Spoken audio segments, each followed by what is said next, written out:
Welcome back, everyone. This is number 4 in a series of 4 videos about my trip to Europe. This particular one deals with my solo time in Munich, as well as some final thoughts. So be sure and stick around for that last part. You should find it very insightful. If you see a map of a European town that has a circle around it or a highway in a circle, then that was the old wall. So you see a lot of the remnants of the old wall still existing. Obviously, this is the snapshot that we used to create the thumbnails for all these videos here, but that was the main gate of the original wall.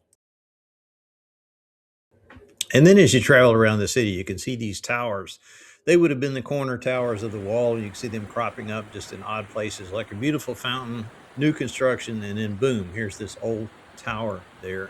They're really beautiful architecture. A lot of them are well constructed, obviously, to have stood not only the bombardment, but still be standing to this day. You see them everywhere and in odd places.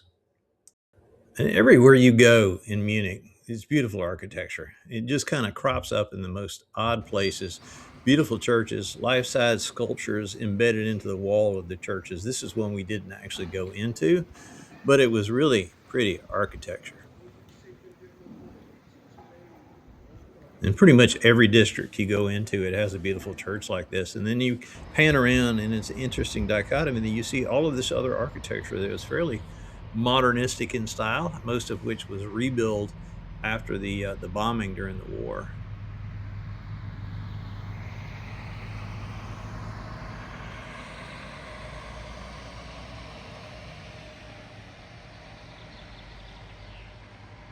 And I'll talk more about this in the end when I give you my thoughts, but you see a lot of paradoxical things going on.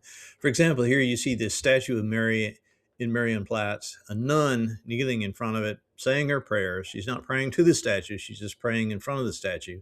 And then to the right of it, you see a gay pride poster. In the northeast of Munich is a big park. In fact, it's the second largest public park in Europe, called the Englischer Garden, or English Garden. And running through the middle of it is the Isar River. That's the Chinese tower in the middle of it. It's a beer garden. Isar River is a very public place that people like to go and hang out, especially on a hot summer day.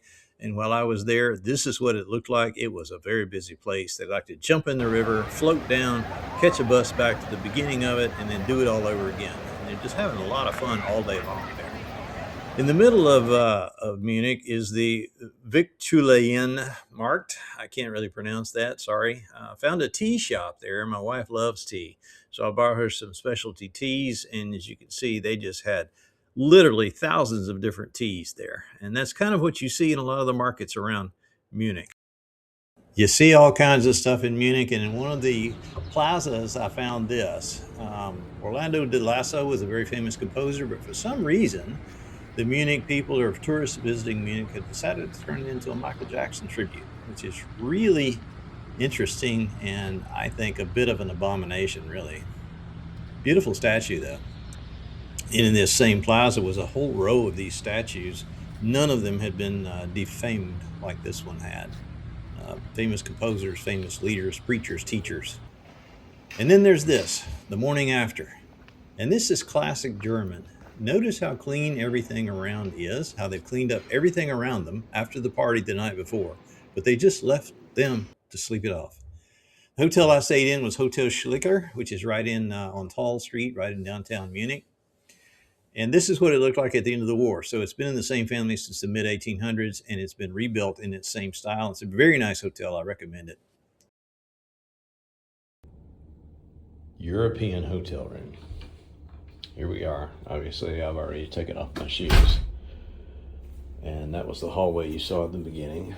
You have my luggage already stacked up here. And the reason I have so much luggage is because the airlines lost my luggage, as you already know, and I had to buy another set of clothes. But anyway, we have it all here. So this is it. You have a little desk in the corner. There's a mini fridge there, a little bar above. This is the bed. The view is of the interior courtyard, so there's not much to it.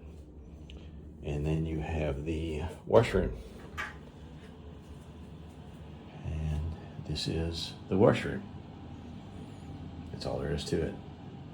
Funny thing about European toilets, they all hang off the wall, and they all have 2 buttons. One for the big flush, one for the small flush. And that's the way it works in Europe. Not much to it, but that's where we are. And you know, I kind of think this is awesome because it's really compact, it's unique. Oh, and it's cheap. Love it. See ya. Earlier, I mispronounced the name of the street. It's not Tall, it's Tal, so it's Tal Street.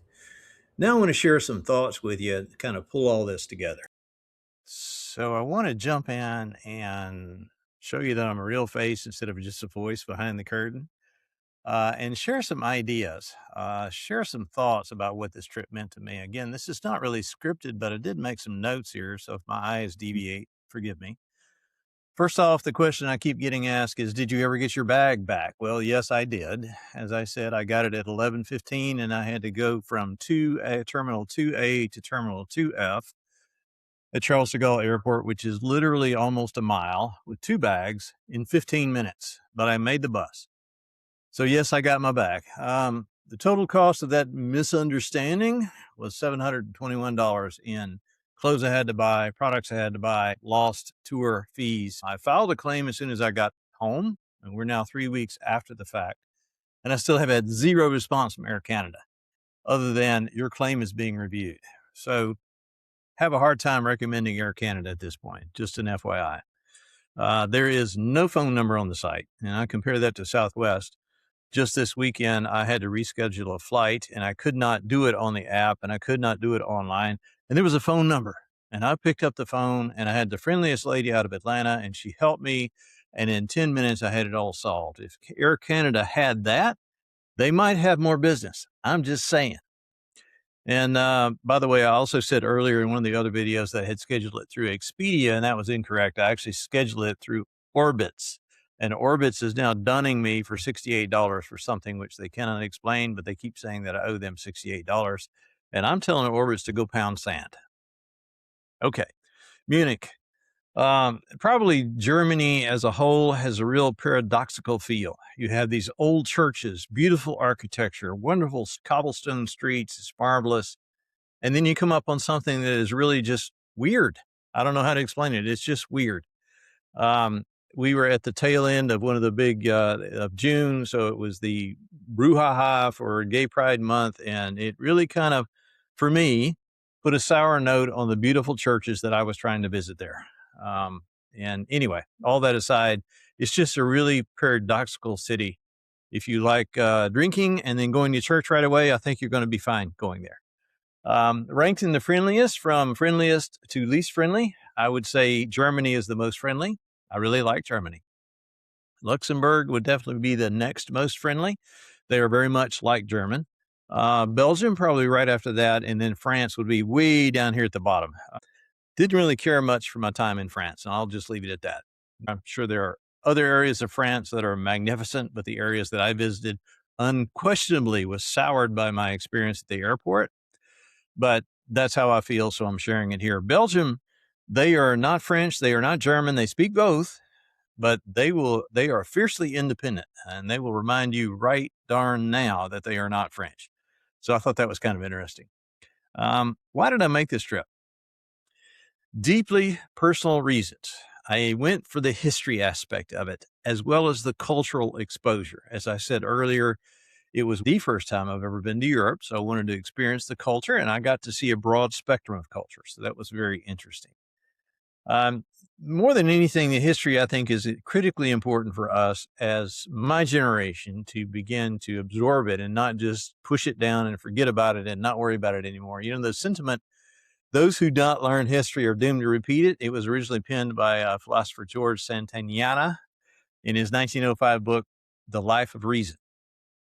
The phrase warns us that ignoring past mistakes and cultural memory ensures that we suffer the same consequences in the future. And I don't want my children, my grandchildren, my great-grandchildren to ever have to go through that again.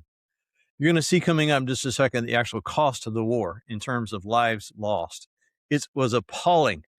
And we can never allow our society to get even close to the point of that happening again.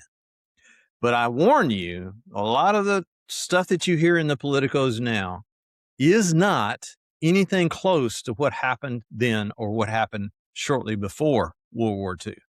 Okay, you have to study history. You have to know history. You have to understand the Bible to know if somebody is speaking heresy. If you don't understand history, you don't understand the truth from the myth.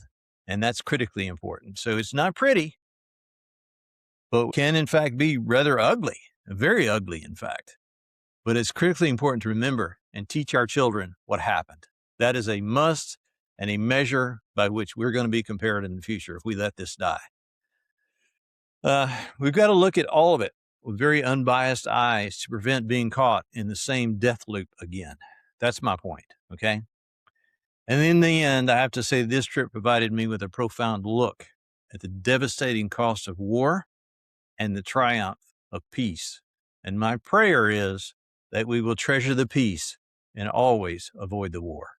I hope you enjoyed this series of videos, and I hope you subscribe and like my channel so you can hear more. This is part of a placard in one of the museums that we visited, and I thought it was very poignant. So I just want to read this to you so you can understand the impact that this trip has had on me. The loss of human life, impossible to establish with accuracy since robust statistical methods were not available, is estimated at 65 million dead.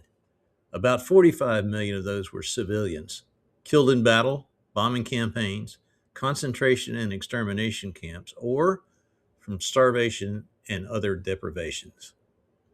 We can never forget this happened.